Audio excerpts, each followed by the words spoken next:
Ganda xaama irraan dhufeeyyuu maqaa keessan wantiin akkasan jedhama. Waaqayyo lafa kanatti maal sinii godhee mee dubbadhaa oolmaa waaqayyo sinii oolee. Waaqayyo waan baay'ee nuuf godhee anaa fi maatii kana jidduutti waan baay'ee hojjetee du'a nu oolchee gara jireenyaatti nu dabarsee. Itti fufaa rakkina keessan.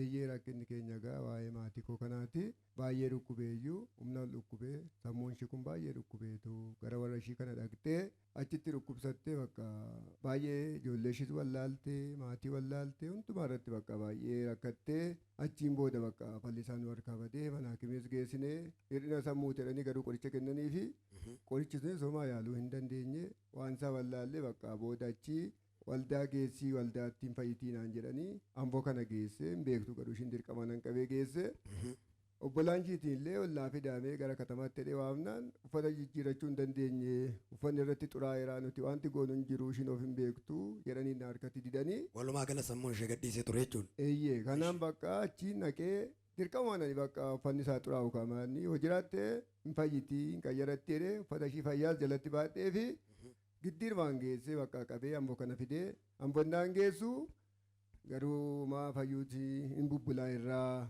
xinnoo ishii keessi ishii waaqa faana walii hin gallee kanaaf deebisinaan jedhanii. Mana kadhannaa geessinaan akkasii namni ture. Eeyyee mana kadhannaan geessee achii deebisee akka boodaatti immoo deebisanii lakkii manni kadhannaa jira gudarii bakkii jira koottu geessinaan jedhanii. Anoo bakka kanarra qabee fidee yeroo nan qabee iddoo kana fidu asumatti bakka madirakii kanarratti baasanii irraa ifatanii ijoollee ishii kan hin beekne sana eenyu ijoolleen kee maqaan jennaan akkas akkasii jettee itti himtee sammuun ishii deebi'ee fi har'aan booda bakka fayyiteetta nagaan siif ta'eera dhugaa ba'uu deebitadhaniini. Erga fayyitee waggaa 4 jechuudha. Waggaa 4 geesse kun oddasi. Harka keessa walitti buusaa galata dhangalaasa waaqayyoof caagudha. Isa maraatu nagaa godhu isa ijoollee wajjin wal barsiise isa manatti deebise isa warra sammuu qabanitti toora warra nagaatti deebiseef harka keessan mataa garraatti walitti tumaa dhangalaasa waaqayyoof.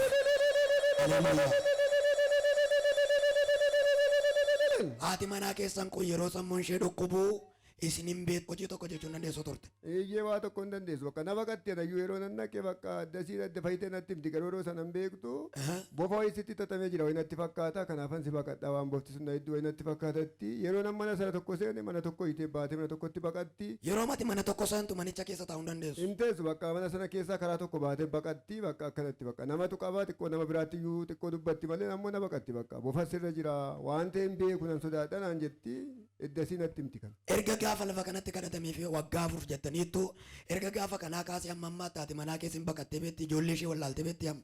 Omaa wallaalle lakkidde. Amma irraatti nagaadhaa jechuudha. Fayyaadha. Harka keessa walitti tumaa galata dhangalaasa waaqa kana godhuuf. Eshi galanni waaqayyoof haa ta'u. Amma yeroo sana mataadhuma koo na dhukkubaa ture. Amma homaa waan tokko qaama koo kana keessatti homaa hin beeku ture. Amma achii kanaaf kadhataniiru anis immoo baay'ee tokko bakka nan cinqatiin baay'ee ijoollonni kunis maal taate kanan jedhu keessa kootti dhibbadheen ture. Amma yemmuu waaqayyoon argadhu nan fayyi. Guutummaa guutuutti nagaa argattanii jechuudha. Guutummaa guutuutti dhugumatti nagaan argadhee boodattees immoo abdii guddaa nan argadhe. Mee waa tokkoon sin gaafadha yeroo isin dhukkubu kana maal maal akka gootan hin beektan baay'ee kun beekamaadha. Waan tokkotti hin beeku amma uffatan uffadhee deemaa midhaan nyaadhee galaa bishaanan dhugaa waan tokko hin beeku. Waan tokko hin beektan si dhukkubee ture kan jedhamu erga fayyitanii isinitti mani malee dhibee keessan maal akka turtan maal gochaa akka turtan hin beektanii jechuudha. Homaayyuu hin beeku. Erga gaafa fayyitanii kaaftanii maaltu isinitti dhaga'ame keessa keessanitti. Eddasii anis immoo yaa waaqayyo wallaalumsa koo irrattis waan baddalee hin beeku maaloo yaa waaqayyo. Ani laphee deebi'uun asiif gajjedha maaloo akkatti narratti ulfaate kana maaloo narraa kaasee laphee deebi'uu waaqayyoon nan kadhadhe. Gisee kanattis immoo yemmuu kadhadhee jedhu halkan abjuudhumaan dhufeetu maquma kootiin na waame. Erga danaa sinii kadhatamee deebitanii. Eddasii kana jala maquma kootiin na waame geexee jedhe. Geexee jennaanan birji jedhe irriba keessa yemmuu birji jedhe jedhu maaliif calleetta ati fayyiteetta ka'ii naan jedhe. Giseen akkana naan jedhu bakka yaa waaqayyo achumaan sammuun koo sun narraa naa jijjiiramuu danda'e ijoollonni koos baruu nan danda'e kun galanni kan waaqayyo. Abbaa manaa kee wajjin nagaatti jiraachuu jalqabdee ala kee beetta hin hojjetatta nagaa guutuu qabdaa jechuudha. Harka keessa walitti tumaa iyyaa foorichaa galata dhangalaasaa. Xinnaata samaraatu fayyaa godhuuf galanni kanan ta'u Harka keessa lachuu mataa garratti ol kaasaa galateeffadhaa fi Waaqayyo. Amma ammaatti erga waggaa afurii nagaa keessanidha. Hojii keessa hin hojjetattu. Sammuun keessa nagaadha. Yeroo duraan abbaa manaa keessan akka baqattanii beektan. Amma garuu abbaa manaa keessan baqattanii beektanii mana tokko keessa jiraattu. Nagaa guutuu qabdu jechuun. Nagaa guutuun qabaa eddas immoo kanan fooyya'es immoo yaa waaqumatti dabarfadhe yaa Waaqayyo. Hojjaa koo kanas immoo ati fuuldura naa bayinaa hojjedhu malee anumaa hojjechuu hin danda'u jedheeni emmannaanni waldaa kanarra na joorsee galu homtuu mana koo keessa duwwaadha. Dhugaadha homtuu mana koo keessa hin jiru amma sangaa cimaadha waan adda addaa hojjetetu nu bushaa kasalas irree waan adda addaa goone jirra eddii guyyaan wangeelli mana koo seene eddasii eebba guddaa mana koo seene har'a ciman iyyaa galateeffadhaa fi Waaqayyo barbaada. Haleluuyaa.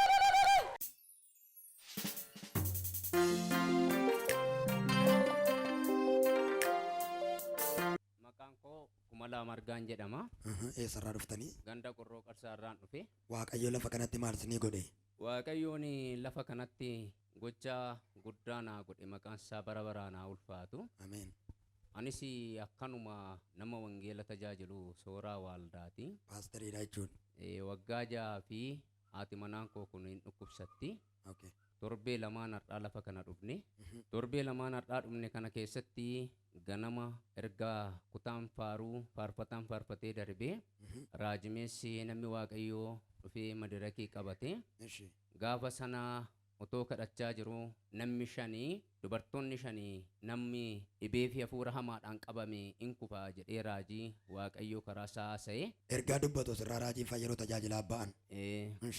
Gaafa sana dubartoonni nama 4 kufanii gargaartuun koo kun dhaabattee tumna bira turte. Ergaan dubbatame kan nama 5 ture. Gaafa sana tokko kan gadameessa dhibeen qabeetu jira. Amma waaqni dubartii kanan fayyisa jedhee Waaqayyoon haasa'e. Gaafa sana dhuftee lafa kanatti kuftee raajimeessi kun Waaqayyoodhaan kadhatee fi ba'aa irra jiru uffaa ishiirra kan taa'u waggaa 6 guutuudhaafi. Ba'aa kana Waaqayyoon irraa fuudhee nyaachuu kan hin dandeenye, hojjechuu kan hin dandeenye, egaa yeroo hundumaa boo'icha gaddaa fi mana kiimii deemsa kan ta'e, anumtillee guyyaa gaafa sanaa ixata duraa otoo xabboodhaan taane mana kiimii hobsitaalan deemsisaa. Anis lafa kanatti Waaqayyoon nan kadhadhaa. Waaqayyo akkan gatii baasu na barbaade malee fayyisuu hin dadhabne manum yaalaan deemseen ture. Namoonni immoo mee lafa sana geessi oolchaa dhalootaa waaldaa jedhamu naan jedhanii. Mana yaalaa baay'ee naannessaa turteetta? Mana yaalaa naannesseera. Dhibee waggaa 6 jechuun fagoodha waan ta'eef. Waggaa 6 hobsitaalatti deessee mucaan nu harkaa baddalame guyyaa gaafa sanaati kaasee dhukkubsatte. Amma gaafa lafa kanatti kadhatamuu fi torbee kana dhuga baatii fiddaa har'aa kaasee Waaqayyo si fayyiseera jedhee Waaqayyo karaa obboleessa keenya haasa'e. Innaa ta'e sun dhugaadhuma gaafa mana kootii baasuu halkan sa'aatii 12 baanee. Amma lafa konkolaataa geenyutti fardarratti tirseen geesse dadhabbii guddaadhaan lafa kana dhufte erga lafa kana dhufte immoo konkolaataa irraa bu'een fardatti akka naaf danda'alee lafa daqiiqaa 30 akkatti of dandeessee deemtee galte ergasii galata Waaqayyoo midhaanis nyaattee bishaanis dhugdee jiruu ishee hojjechuu jalqabdee kanaafi gooftaa kanaaf dhugaa ba'uufan lafa kana dhufe. Harka keessa walitti tumaa galateeffadhaa fi caagolaati. Haleluuyaa. Haati manaa keessa waggaa 6 guutuu mana yaalaarra kan isin naannessaa turtanii fala argachuu barbaadaniitu garuu argachuu hin dandeenye. Gaafa lafa kana dhuftan garuu ergaan dubbatamee lafuma isheen dhaabattutti ibiddi Waaqayyo irra bu'ee addanaa erga galtanii booda haati manaa keessan hojii hojjetteetti nagaa guutuu qabdi jechuun. Waaqayyoof galannaa ta'u galateeffadhaa fi Waaqayyoon. Har'umallee egaa gooftaan waa barbaade hojjeta akka barbaadetti nama oolcha. Manaa baanee lafa konkolaataa kana sa'aatii tokkoof qixxee deemnee dhufne. Gaafan konkolaataa kana yaabbadhee jedhu hafuurri qulqulluun illiinaa koo keessa na bulche. Konkolaataa yaabbadhe kana keessa toon taa'aa jiru. Konkolaataan kun kuftii gudariin qaqqabduu naan jedha hafuurri qulqulluu. Yesuus Kiristoos dhaloota amma kanaa goodaatti hin gatu namni 2 3 namni tokko yoo jiraate sababeeffatee oolcha jedheetanii dhiise.